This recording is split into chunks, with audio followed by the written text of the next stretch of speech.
소리가 나온다. SCU 창을 여니 창창창 TV로구나. 2020년 10월 마지막 주 멋진 하루 새날이 밝았습니다. 장창창 TV 유튜브가 선정한 오늘의 희망 메시지는 식지 않는 열정으로 살라. 열정적이지 못한 인생은 살 가치가 없다. 네. 또한 열정적이지 못한 삶은 시험해 볼 가치도 없다고 얘기합니다. 세월은 피부를 주름지게 하지만 열정을 저버리는 것은 영혼을 주름지게 한다. 누구 얘기인 줄 아십니까? 더글러스 메가더 장군의 유명한 얘기죠. 그래요. 애독자 여러분, 피와 땀과 눈물만이 성공과 행복을 보장하는 삶이라고 합니다. 식지 않은 열정으로 스스로 땀을 흘리는 인생을 한번 살아보시죠. 그래서 비채나 화이팅! 네. 오늘 시니어 공감 톡톡 시간에는 포스트 코로나 시대. 네. 이제 포스트 코로나로 2020년은 윗 코로나. 네. 코로나 함께인 것 같아요. 네. 어차피 반복되는 코로나 얘기입니다만은 이거 준비해야 됩니다. 네. 예, 과연 어떻게 우리가 대응을 해야 될 건지. 자, 정부 당국은 대한민국의 지향점으로 세 가지를 구호를 외치고 있어요. 네. 선도국가, 네. 포용사회, 포용사회, 국민, 통합. 예. 코로나19가 초래한 사회 전반의 근원적 변화를 재도약의 기회로 삼아서 포스트 코로나 시대의 경제와 문화를 선도하는 국가로 도약해야 한다고 외치고 있습니다. 그러나 사실 코로나19는 위기를 넘어 비극의 양상으로 치닫고 세계 각지에서는 수많은 생명이 목숨을 잃고 경제는 곤두박질치고 사람이 사람을 두려워하고 인간관계는 물론 이제 국경의 문까지 닫히고 말았죠. 네. 이러한 세계적 환란 앞에 대한민국 역시 결코 자유로울 수 없습니다. 많은 영세기업과 가게들이 하나둘 문을 닫고 이 닫힌 문은 사실 국민의 생계이자 목숨과 다름이 없습니다. 더 큰 문제는 한번 이렇게 닫힌 문은 혼자서는 다시 열기 어렵다는 그런 현실이죠. 어려워요. 네. 발빠른 추적자의 시대는 이미 끝났다고 합니다. 한국판 뉴딜을 성공적으로 추진해서 경제를 선도하는 응비의 기회로 그리고 포용사회로 도약하는 발판으로 삼아야 할 것이며 네. 그러기 위해서는 지역과 계층, 네, 그렇죠. 세대와 이념의 벽을 뛰어넘어 하나가 되는 마지막 그 국민 통합이야말로 으뜸이 되는 선결 요건임을 우리 모두 명심해야 될 것으로 봅니다. 네. 코로나 이전과 다른 문화와 사회활동, 기업 문화, 기업 형태 등이 변화 발전할 것이라는 예측이죠. 네. 중요한 사실은 일상으로의 막연한 회귀는 없다는 사실입니다. 이미 우리들의 일상은 이런 변화를 가져와 버렸죠. 온라인 쇼핑, 온라인 강의 수강, 재택근무, 유통업계 배달 서비스, 인터넷, 영화 감상 등. 네, 이 모든 것은 향후 비대면 언택트 산업의 부흥과 접촉 산업의 침체를 의미하고 있는 거라고 하지요. 그렇죠. 기업의 입장에서도 효율성 위주의 세계화 전략에서 지속 가능성 유지의 공급망 전략으로서의 회귀, 또 국가들은 해외 공장들의 본국 유턴을 지원하거나 보호무역주의 관점으로 변화 중에 있기도 합니다. 자, 그렇다면은 직장인들의 근로 형태는 어떤 변화가 올까요? 사실 미래에 대한 예측은 항상 어렵습니다. 그럼에도 현재 현상을 모아 점을 찍으며 선을 그어보면서 미래를 예측할 수는 있지요. 이 미래를 예측한다는 것은 뭐냐면 준비와 대비를 위해 그렇죠. 필요합니다. 네. 첫째가 네네. 오프라인 유통이 무너질 것이다. 오프라인 유통은 무너질 것이다. 이제 고인이 되신 이건희 삼성그룹 회장은 네.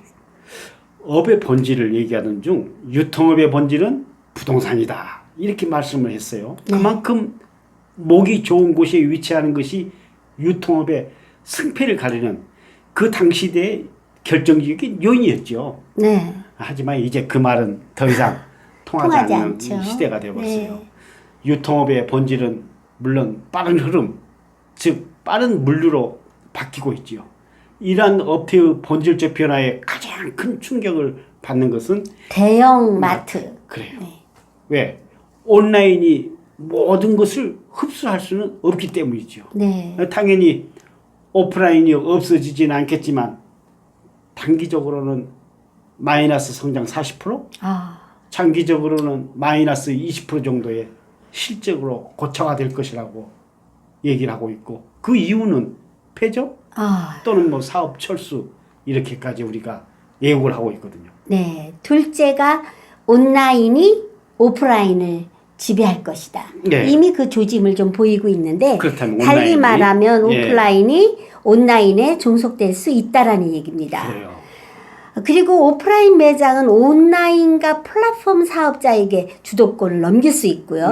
오프라인 사업자가 온라인과 플랫폼이 없으면 생존할 수도 없는 상황이 되고 만다. 그래요. 극단적으로 말하면 배달 플랫폼이 오프라인 음식점의 흥망을 좌우할 수 있게 될 것이다.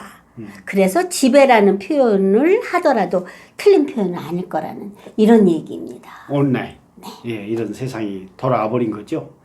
세 번째로는 정리해고라는 이 검은 파도. 이 거역할 수가 없어요. 네. 흐름이에요. 네. 예, 먼저 유통업에서 시작될 것이 뻔한 거고요. 네. 이미 많은 사람이 인정하고 또 그런 명분이 쌓여 있는 거죠. 네. 시작은 급속한 온라인화라는 산업의 변화이지만 재택근무와 같은 근무 형태의 변화도 정리해고를 가속화시킬 수밖에 없어요. 네. 특히 그 원격 근무를 시험한 후 확대하면서 더욱더 평가는 냉정한 숫자로만 이루어질 것이고 효율이 떨어지는 불편한 사람을 쉽게 파악하게 될 것이다. 그럴 것 같아요. 네, 회사는 또 해고의 명분을 모으기가 아주 쉬워지고 이러한 검은 파도는 두려움의 대상이 될 것이라고 그렇게 얘기를 해요. 네, 지금 사실 회사마다 원격 근무하고 있잖아요. 저희도 네. 우리 딸이 지금 원격 근무 시작했는데 재택하고 내년까지 계세요? 이미 원격 근무로 들어갔어요. 어머나. 또 우리 그렇군요. 딸 같은 경우도 전적으로 이걸 동의를 하더라고요. 아, 맞습니다. 개인 간의 업무에 대한 숙련도나 편차가 극명하게 드러나기 때문에 오히려 회사 입장에서는 업무 효율을 1.5배. 그러나 개인의 업무 강도는 굉장히 힘들어졌다. 아, 이렇게 그렇게요? 스스로 얘기를 들었던 거거든요. 그렇군요. 자, 네 번째로는 그런 만큼 임시직 기익 노동자들이 노동자라 그러죠? 증가하게 될 겁니다. 네, 기익. 네. 네. 예, 노동자들이 증가하게 될 것이다. 정규직 자리를 잃은 사람들이 불안정하고 진입 장벽이 낮은 직업에 몰릴 수밖에 없는 것이죠. 네. 또 원하는 시간에 원하는 만큼만 일하고 돈을 벌 수 있다는 생각으로 쉽게 사람들이 다가가겠지만 결국 기익 경계는 예. 어떤 직업 피라미드의 하단부를 넓게 넓게 위치하게 될 것이라는. 결국 임시직이 양산되는 거죠. 그렇습니다. 배달업에 종사하는 사람들이 늘면 당연히 경쟁이 이제 치열해질 거고 경쟁. 배달 단가가 떨어지겠죠. 오히려. 네. 그럼 당연히 플랫폼 회사의 효율만 올라갈 것이다.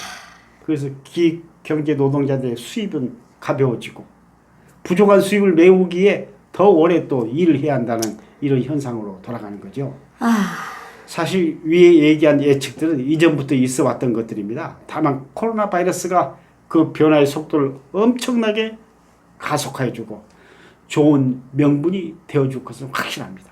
어쩌면 진짜 팬데믹 현상은 바로 코로나 바이러스 이후에 닥쳐올지도 모른다는 경고인 것이죠. 네. 사실 2020년 예. 코로나 바이러스를 얘기하지 않고서는 이 해를 넘길 수가 없을 정도로 윗 코로나예요. 네. 아마 이것은 조금 더 우리하고 함께 있을 거라는 얘기를 해서 국민 모든 분들이 감염에 대한 그런 걱정, 아, 건강. 예방 이런 데만 신경을 쓰셨지만 사실은 오늘 얘기한 예. 포스트 코로나 예. 이 시대를 앞서서 우리가 무언가를 준비하고 그 위기를 슬기롭게 벗어날 수 있는 변화를 꾀해야 될 때가 아닌가. 건강정보 그런 생각을 시간이죠? 해봅니다. 네. 지혜로운 어르신들이 꼭 챙겨 듣는 블라보 마이 마이 라이프 라이프. 건강정보 강장입니다. 네.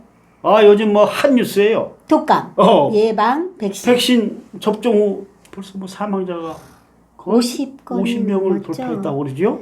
근데 사실은 백신과 무관하고 백신 접종은 계속돼야 되니까 무료 백신 혼란스러워요. 기회를 다 활용하라고 하지만 사실 국민 입장에서는 쉽지 않아요. 소희님 그쪽 동네는 백신 접종 시작했습니다. 10월 연락이 26일부터요. 그런데 어떻게 하셨어요? 저는 아직은 결정을 안 내고 있어요. 그러나 맞아야 되겠죠? 맞아야 되겠죠. 네. 근데 지금 좀 이런 오늘 이 내용 보시고 네. 좀 도움이 됐으면 좋겠어요. 네. 첫 번째, 기저질환 여부가 사망과 관련이 있는 겁니까? 그럴 수 있다고 합니다. 네. 반드시 접종 전에 의사께 미리 알려야 된다고 이건 하고요. 필수예요. 네. 기저질 환자는. 그리고 접종 과정에서 다른 요인, 스트레스나 날씨가 춥다든지 이런 게 있을 때도 조금 사망과 관련이 있을 수 있다는 얘기죠. 네. 자, 그렇다면은 이것도 예민해요. 백신 사망과 관련해 가지고 뭐 특정 회사 제품이 더 안전도가 있고 네. 그런 겁니까? 그런 얘기들이 돌아서 어떤 환자의 경우는 구체적으로 유료 백신 독감 그 백신을 맞을 때 그것도 뭐 외제 수입 뭐 이렇게 얘기한다고 그러죠. 이렇게 아주 얘기를 한다고 합니다. 그것 또한 근거는 아직 미약한 것 같아요. 네. 백신의 종류도 접종 지역도 네. 다 제각각이랍니다. 네, 아직 그렇습니다. 검증된 내용은 아직은 없어요. 네.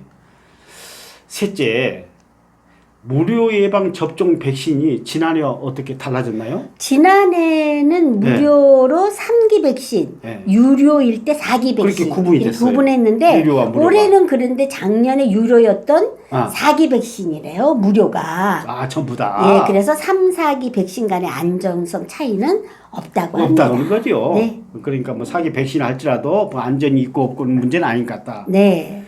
넷째, 그 얘기가 다시 나오네요. 유료 독감 백신이 더 안전하다는 얘기인가요? 아닌가요? 올해 사망자 대다수가 사실은 무료 백신 접종자이긴 해요. 다만 이는 사망자의 대다수가 고령자였거든요. 그래서 무료 접종 대상이 된 것뿐이고요. 왜냐하면 나이에 따라서 무료 백신을 주는 나이가 있었잖아요. 그렇죠. 그래서 더 이상의 의미는 없다고 얘기를 합니다. 보건당국에서. 그리고 작년도에도 사실은 1,500명 정도가 독감 백신 이후에 사망을 했거든요. 이거 관계없이 네. 자연적인 사망 인원일수 고령으로 오는 이유인데 뭐 백신에 문제가 있는 건 아니란 얘기겠죠.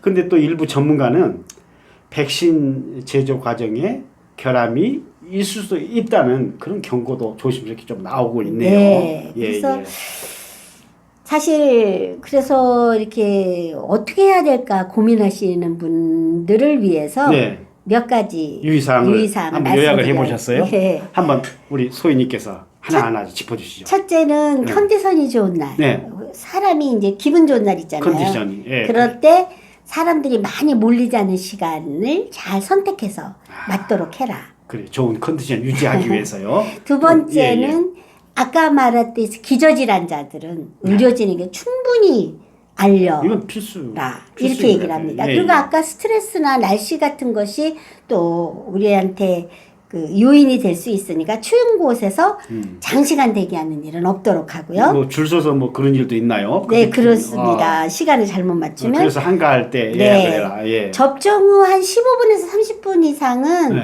반응을 좀 체크해보고 집에 귀가를 하시지 바로 귀가하지는 병원에 마시라고요. 머물렀다가 그것도 하나의 지혜로운 방법이죠. 그리고 접종 당일날 다 아시겠지만 무리한 운동은 좀 피하시는 게 좋다. 이렇게. 오늘 박능우 장관께서 백신 접종을 한다고 그 뉴스가 떴어요. 그만큼 이미 검증된 내용이라는 걸 확실히 보여준 그런 내용이겠죠. 네, 그렇습니다. 그래요. 아무튼 뭐 이런 일이 더 이상 확산되지 않도록 해야 될 것 같습니다. 네. 다음은 소통 광장 통통 무릎을 탁 치는 한마디. 어르신들의 고사성어와 젊은이들의 신세를 통하여 세대 간의 벽을 허무는 소통의 시간입니다. 오늘의 사자성어는 이 가을에 맞는 사자성어. 알겠어요, 지금 예. 벌써. 어떤 사자성어 생각나시죠? 가을 그러면 천고마비, 하늘천, 높을 거, 말마, 살찔 비. 하늘이 높고 말이 살찐다. 네, 그 뜻이지만 우리들은 그냥 가을이 왔다. 천고마비의 계절. 이렇게 생각을 하잖아요. 가을 얘기할 때요. 예? 네. 예. 가을이 되어서 말은 살쪄 힘이 나고 이 중국에는 그 추수한 곡식이 있으니 항상 북방의 흉노적이 배고파서. 쳐들어올 이제. 때가 되었노라. 예, 이거는 중국 한서의 흉노전에 나오는 말로 아, 원래는 진짜요? 예. 옛날 중국에서 흉노적의 침입을 경계하고자 나온 말에서 유래되었다고 해서요. 아. 추고마비에서 유래되었다는 가을이 설도 되면은, 있습니다. 예, 가을이 되면은 항상 네. 이런 흉노적인 침입이 있었던 모양이죠. 네. 그리고 또 우리나라에서는 그냥 가을이 왔다. 그리고 이 가을에 천고마비. 독서하기가 썩 좋은 계절이니까 천고마비의 계절 가을에는 책 한 권을 곁에 두고 읽는. 아마 뭐 독서를 권장하는 캠페인도 네. 천고마비 계절하고 이렇게 네. 많이 연기돼 있던 것 같아요. 네, 우리 그렇습니다. 학창 시절 돌아가 보면은 네. 예, 예. 천고마비의 계절. 네. 네. 꼭 우리가 이 기회 독서 한 권을 꼭 해야 되겠죠? 네, 그렇습니다. 자, 다음은 신조. 네. 요즘 직장인들을 안반수라는 표현이 있다는데 안반수. 안반수? 네, 어떻게- 한번 알아볼게요. 다른 안반수가 것. 어떻게 용어 어떻게 설명해? 한번 맞으면 조금 있다가 설명이 나올 그러세요? 건데요. 회사에서 딱히 하는 일 없이 월급만 축내는 사람은 뭐라 그러는지 아세요? 안반수 아니고? 월급만 축내는 사람. 네. 잘 모르겠는데 어떻게 얘기하나요? 월급 루팡이라 그런대요. 루팡. 루팡 잘 아시죠? 루팡. 프랑스? 프랑스의 뭐 도둑얘기죠. 네. 주인공이 나오는. 그러니까 월급만 도둑질하는 도둑질하는 사람. 그런 뜻인가요? 그래서 그렇게 하고요. 매사에 의욕 없이 혼자만 있고 싶어하는 사람을 뭐라 그러는지 아십니까? 일하기 싫어하는 사람 아닙니까? 일하기 싫어증. 일하기 싫었지. 네. 그리고 뻑 하면 자 회의합시다 이러는 사람을 뭐라 그러는지 아세요? 뭐 중견 간부 이상을 말하겠죠. 회의 좋아하는 사람이라는. 네. 뭐 지금 밑에 직원들이 회의하자고 하진 않을 테니까. 네. 뭐 회의주의? 회의주의자 이렇게 그래요. 얘기를 합니다. 예, 예. 그렇다면 안반수는 어떤 직장인을 얘기할까? 어떤 그래요. 어떤 직장에 이슈나 문제가 발생하더라도 나서지 않아요. 나서지 않고 예. 조용히 숨죽이고 있는 직장인을 예. 안반수라고 한답니다. 그 안반수. 네. 그 거대한 안반 밑에서 있는 섬섬한 물인데요. 청량한 물. 네. 그런 물 얘기할 때 안반수 밑에 숨어 있는 물이 안반수 그러는데 또 직장인은 숨어 그렇게 있는 직장인. 네. 그렇게 표현하군요. 네. 재밌어요. 네. 자, 그렇다면은 우리가 더 재밌는 유머 코너입니다. 웃음 보따리. 네. 저 오늘 제목이 뭐라고요? 아따 성님 하는 얘기인데. 일소일소 한마당 코너로 가보시죠. 예, 미국을 다녀온 개구리가 주워듣은 영어 몇 마디로 자신의 유식함을 자랑하고 싶어서 안달이 났어요. 재밌네요. 펄짝거리며 들판을 이리저리 뛰고 다니는데 네. 마침 앞에 소 한 마리가 서 있는 거예요. 소야, 너는 뭘 먹고 사니? 나는 풀을 먹고 산단다. 오, 샐러드. 폴짝. 이번엔 호랑이를 만났어요. 어휴, 호랑아, 너는 뭘 먹고 사니? 나는 고기를 먹고 산단다. 오, 스테이크. 스테이크. 자신의 영어 실력에 기분이 우쭐해진 개구리가 더욱 펄짝펄짝거리며 들판을 헤집고 다니는데 풀섭을 헤치며 커다란 뱀이 나타났어요. 뱀아, 너는 뭘 먹고 사니? 너는 너처럼 혀 꼬부라진 개구리 잡아먹고 살지. 펄짝 재빠르게 뒤로 물러선 개구리가 아따 성님 왜 그런디요? 재밌어요. 네. 세상살이 힘들어도 함께 희망 노래해요. 장창창 꿈을 꿔요 신나게 즐길 인생 오직 장장장뿐이래라.